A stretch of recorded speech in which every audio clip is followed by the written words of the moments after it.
Thank you very much. We are on to item 16B. Item 16B is statistics. Okay, so this is, I'm going to let you take this over, Councilmember Zwick, but it all comes down to Councilmembers Zwick and Torosis want to direct the city manager to report back in 60 days on the costs and timelines for the implementation of a pilot program augmenting the city's Vision Zero plan with safety-enhancing signal improvements at selected intersections. All right, who's going to introduce this? All right, Councilmember Zwick. Just to unpack some of the language so that we're all clear, no right on red, obviously can't turn right on red. There's increasing evidence that the efficiency benefits of allowing right on red are far outweighed by the safety issues that it creates. People come to an intersection, they look left for traffic, they turn right into someone who's crossing the street. And New York City has long outlawed this. Washington, D.C. is piloting doing away with it everywhere across the entire city. Parts of San Francisco are looking at it too.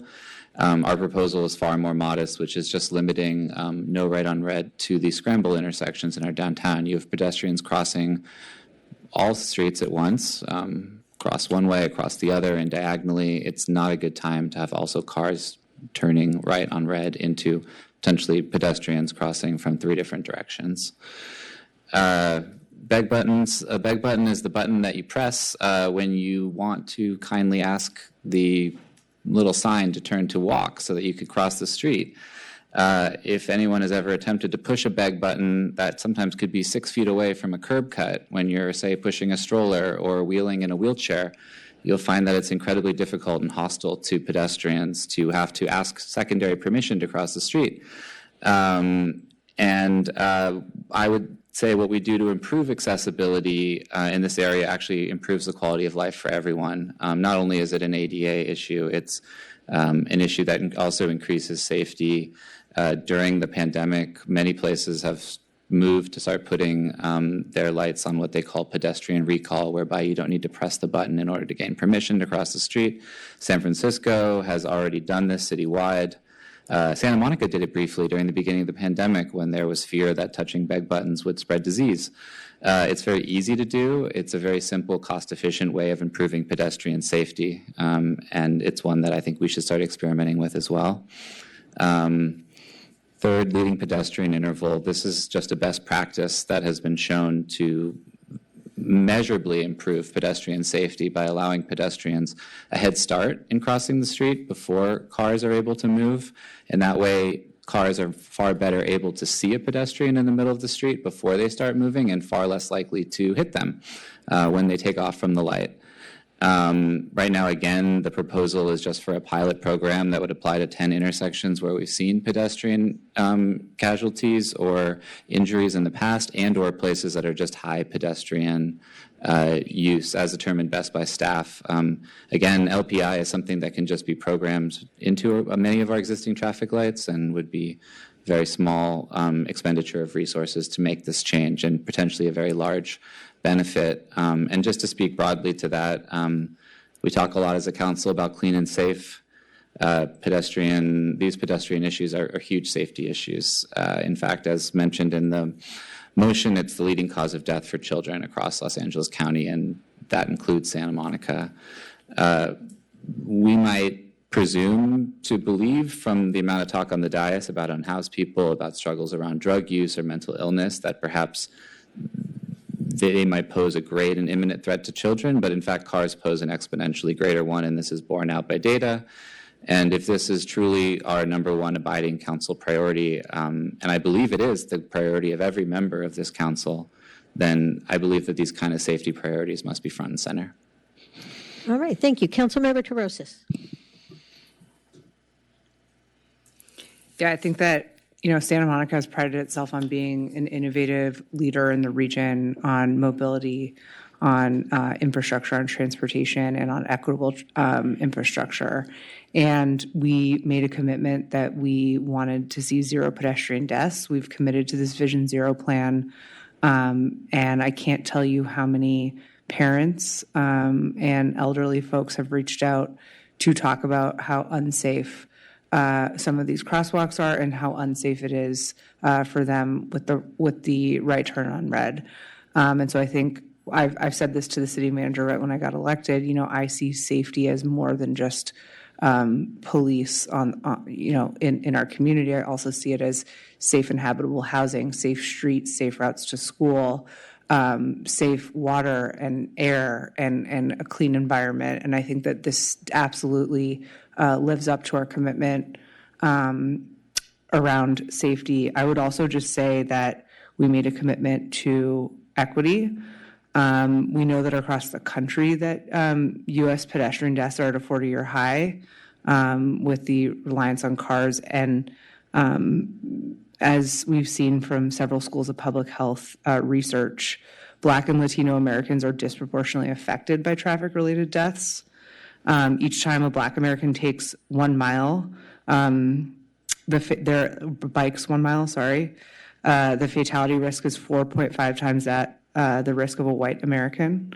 That's just I couldn't find Santa Monica specific data, but I do just want to say that I think we want to invest in all our communities. We want to make sure our children are safe. We want to make sure that our infrastructure is safe. And I think this pilot program, as well as the banning of the right on red, are just a few steps that we can take towards realizing our Vision Zero goals. So thank you. All right, Councilmember Brock. So a couple of things. We already have the pedestrian intervals at many intersections in Santa Monica already. So I don't really understand why that's on there, because a lot of our major intersections all start pedestrian crossings to give pedestrians more time to get across the street. That's one. Two, I think that I'd like to have staff come back and tell me and tell all of us what percentage of accidents are happening on right turns at our scrambles. So I'd like to know if it's a problem, because the intersections that I'm always concerned about where I see accidents are like 15th and Montana, or 16th and Montana. No, 15th. Things like that where you're coming at the sunset, right? And people get blinded and they hit pedestrians. Those are places we always hear about accidents. So I would like to know the data on whether we're having accidents at the scrambles on right turns. I think that's something that's important. And I'd basically like to see the data. Is this a problem? Is there a reason to have no right turn on reds at the scrambles? Secondly, how many intersections do we already have on pedestrian first in the city? I think that would be and are there more or less accidents there? Because I know most of the intersections that I travel now on signals have pedestrians come first already. And there's that 5 or 10 second, whatever it is, lead time for pedestrians to get a start to be able to cross the street. As far as the walk signs, I don't know if that matters, because most people, even though it was illegal to cross on a don't walk, pedestrians are also a large part of this problem. It's not only drivers. Pedestrians now, with the new jaywalking rules, you go downtown, you see people crossing the streets everywhere. And on the scrambles, especially, where pedestrians still haven't figured out how the scrambles work. And so they're crossing on the sections where it says don't walk. They're ignoring those anyway. So I think part of this has to be pedestrian education as well. And because you do have that case where pedestrians are just going through intersections, walking through without any regard to traffic and whether or not they actually have a walk signal. So I have no problem necessarily changing the signals back to walk. I don't think that's a big deal, but I really like to see the data, and I know we have a couple of months to see data in all these areas. So are you motioning? He hasn't made a motion yet, but Haven't- there are other people in the I haven't queue. made a motion. I was going to wait for others to speak. There's data that proves the safety of all of these interventions. Santa Monica? It probably hasn't been I don't studied. care about San Francisco or New York or DC Well, right now. No, but I think it's realistic. Well, you can't study it until you implement it. No, I'm not disagreeing with that. I'm not saying don't study it. But I'd like to know what the percentage of accidents over the last 24 or 36 months are in Santa Monica at those scrambles. Well, I'm next in the queue, so I'm going to say that I'm going to agree with Councilmember Zwick that there's actually a lot of data out there that right turn on red in any intersection is deadly for pedestrians. And, you know, I try not to get too offended, but as someone who walks a lot in this city, in an automobile versus pedestrian accident, pedestrian always loses. And the idea that, oh, well, you know, and look, pedestrians, everyone needs to take care of themselves. But anything we can do to make it safer for pedestrians. Pedestrians include kids going back and forth to school, as Councilmember Torosis said. It includes our seniors. And it includes anyone who, thank the Lord, is walking instead of driving around our city, and not only keeping themselves healthier, but not polluting in the process. So I think there's a lot. I mean, you may not care about data from other places, but you know, that's kind of a high standard. There's a ton of evidence that says right turn on red at any intersection, much less a scramble. But the scrambles are particularly vulnerable because, as Councilmember Zwick points out, you don't just have people crossing in front of you to your right. You have people coming from your left and actually coming at you from the diagonal. And as someone who spends a lot of time walking in our downtown, I've had to dodge more than one car. So there's your study. In terms of reprogramming the traffic signals to operate on pedestrian recall, so I'll just give an example of Nielsen Way.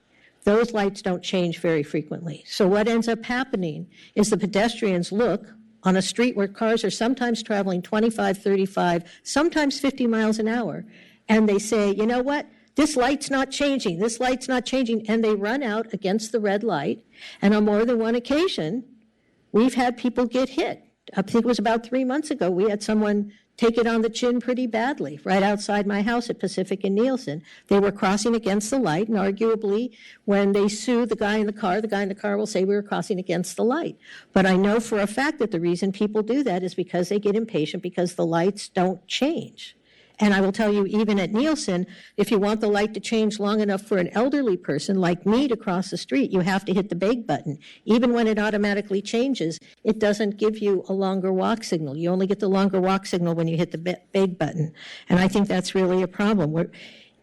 We are not being a pedestrian-friendly street. And the leading pedestrian intervals, yeah, we do it already, so why not do it in more places? If, in fact, it's a good thing, I'm not sure why we would say let's not do it. It's an easily programmable thing. It doesn't take tons of money. You just literally have to reprogram the traffic lights, all of which are electronic. So the last thing I want to say is there is a lot of money. It won't be there forever. But there is a lot of money from the Department of Transportation around Vision Zero initiatives. Secretary Buttigieg has made this one of his signature plans.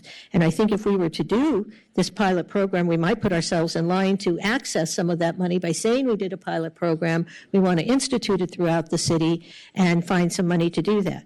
But if we sit around and wait, other communities are going to dive in, get that money, and we won't have it.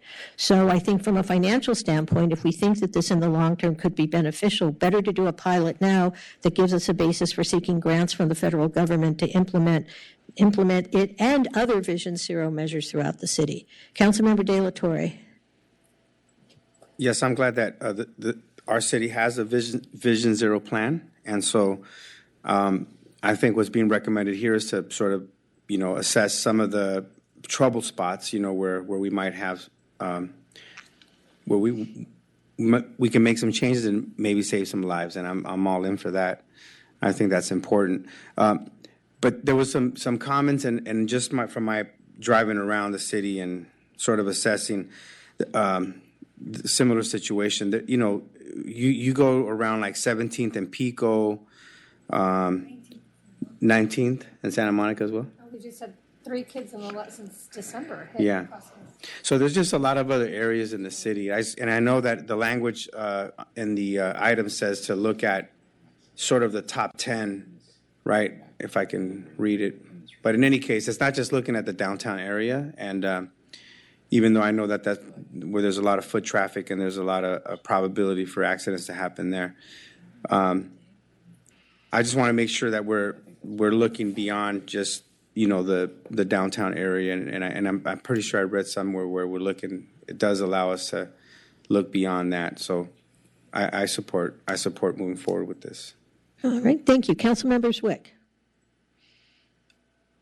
I would just say, I mean, these are national best practices that save lives, and if I had my way, I would institute them at every intersection in every part of our city. I'm suggesting 10 where we have a frequency of accidents just simply to help in the places where the leverage would be the highest. It's not meant to just be downtown. The direction is to determine 10 intersections as determined by the high injury network that we've already mapped in our city where accidents are most likely or currently happening the most. Right on red, I suggested the scrambles because it's simply the most egregious place where we should be banning right on red. I would also entertain motions to ban right on red throughout our city, as happening in several places as a safety measure. Again, I'm trying to take the most modest approach so as to limit taxing the city's resources and also introduce change gradually and show people that it can be helpful. But as for LPI, I'm glad we do it at some intersections. I'm simply asking that we do it in some others. Can someone make a motion? I would love to move this item. All right, moved by Zwick, seconded by Torosis. Councilmember Brock. So I want to make it clear that I'm not opposing the motion at all.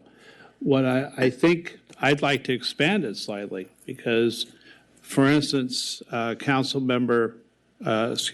Pro Tem Negretti just mentioned 19th and Santa Monica. I mentioned 15th in Montana. Mayor Davis mentioned Nielsen Way. Well, I've been advocating for speed bumps on Nielsen Way to match the speed bumps in Venice for the last year now. So I'd like us to look maybe at a more complete pilot and look also, for instance, Salmon City and Ocean. I mentioned to our assistant city manager last month that everyone blows through the stop sign making a right turn and then speeds up Salmon City. Well, I came back from the National League of Cities conference and said there's a $3,000 solution where you can ring the stop sign with lights so that it's blinking and making sure that people see that there's a stop sign there. I think we have a lot of things we can do in the city to increase pedestrian safety. And I want to make sure you understand, I'm not against pedestrian safety. I don't want anyone to die in the city or get injured because of a traffic accident, period. But I think I'd like us, maybe with a friendly amendment, to expand the pilot program to look at intersections that are not signaled that maybe could use traffic enhancements. Does that make sense to you? It makes sense, but I think I'm not sure I can accept it because I'm specifically talking about signal enhancements in part because they're very easy to do and very cheap. I would love to do safety enhancements at every intersection throughout the city. I'm just proposing this because it's something we could do quickly and cheaply, and it could save lives.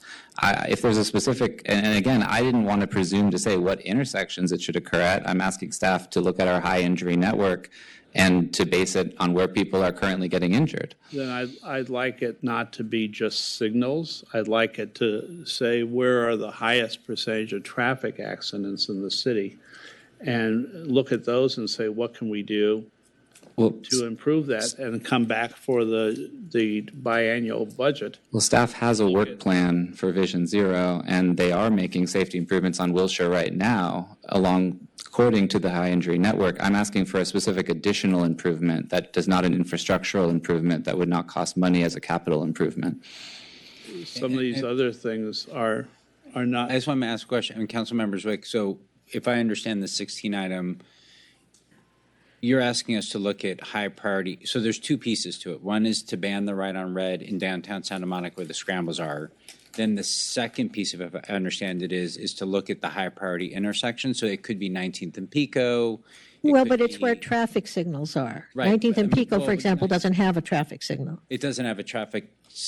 No, it doesn't. I walk through it all the time. 17th does. I'm sorry. 17th does, Correct. 20th does. So I just want to make sure it's clear that the second piece of it could be anywhere in the city where we've determined through data is an area that's concerning. So it could be literally anywhere. It could be anywhere, and I'm not particularly fond of intersections with traffic lights. It's just a simple way that we can make an improvement at those intersections. I would love to entertain motions about safety improvements at other intersections as well.